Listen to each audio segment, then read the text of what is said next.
I didn't think before I typed it.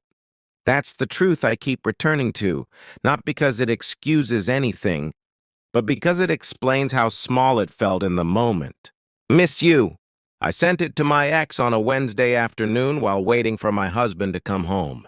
I even added, "Relax, I'm kidding," a second later, as if that diluted it. As if irony erased intent. He'd left his phone on the kitchen counter that night. I didn't realize he'd picked up mine to check the weather.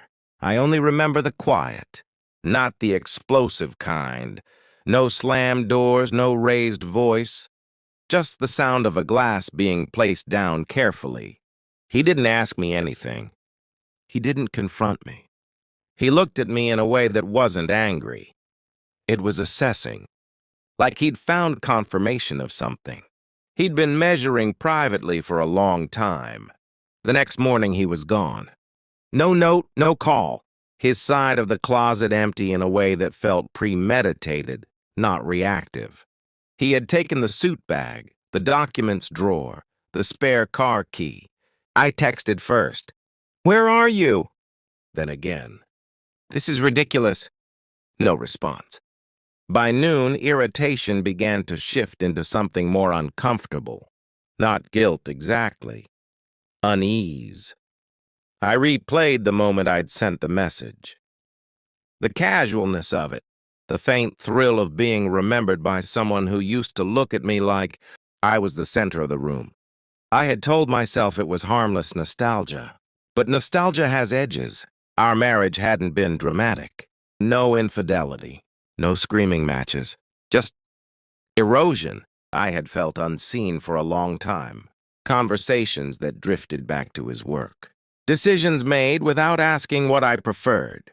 My opinions acknowledged but not absorbed. At dinner parties, he'd finish my stories, correct minor details, laugh when I said I wanted to switch careers. Not cruelly, just dismissively. I never fought about it. I adjusted, quietly. Resentment doesn't announce itself. It accumulates. By evening, I called his office. They said he'd taken leave for the week. That's when I understood this wasn't an emotional reaction. It was a decision. The next morning, an email arrived. Not from him. From a law firm. Subject line, temporary separation agreement. The language was sterile. Arrangements for living separately. Interim financial structure. Instructions to direct communication through counsel until further notice. There it was. Authority. Not chaos, process. He hadn't vanished impulsively. He had prepared. My first instinct was outrage. Over a text? Over 2 words followed by a joke? But as I read the attached statement he'd provided, the narrative shifted. He wrote that the message wasn't the betrayal. It was confirmation. Confirmation that for years he had felt like a placeholder in his own marriage. That when he spoke, I seemed elsewhere. That when I was quiet, it wasn't peace, it was withdrawal. He wrote that he had asked me twice in the last year if I was happy, and both times I had said, "Of course," too quickly. I remembered those moments. I remembered brushing them aside because I didn't want to seem ungrateful. I hadn't cheated, but I had compared. Internally, quietly, I had measured the intensity of my past against the steadiness of my present, and found steadiness lacking. The text wasn't about my ex. It was about wanting to feel vividly wanted again. And I hadn't told my husband that I felt faded. Instead, I let him believe everything was stable while privately entertaining ghosts. My lawyer advised caution. "Don't react emotionally," she said. "Respond formally." So I did. No pleading messages. No dramatic apologies. Just acknowledgement of receipt and a request for mediation. We met 2 weeks later in a conference room that smelled like paper and filtered air. He looked composed. Not triumphant, not wounded, just certain.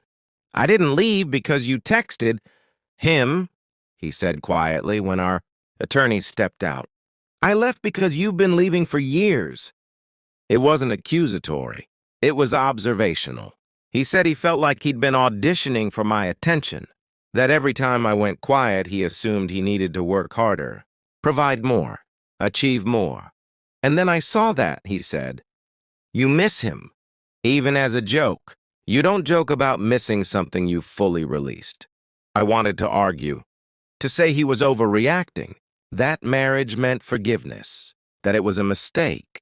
But the power had shifted, and not violently, calmly.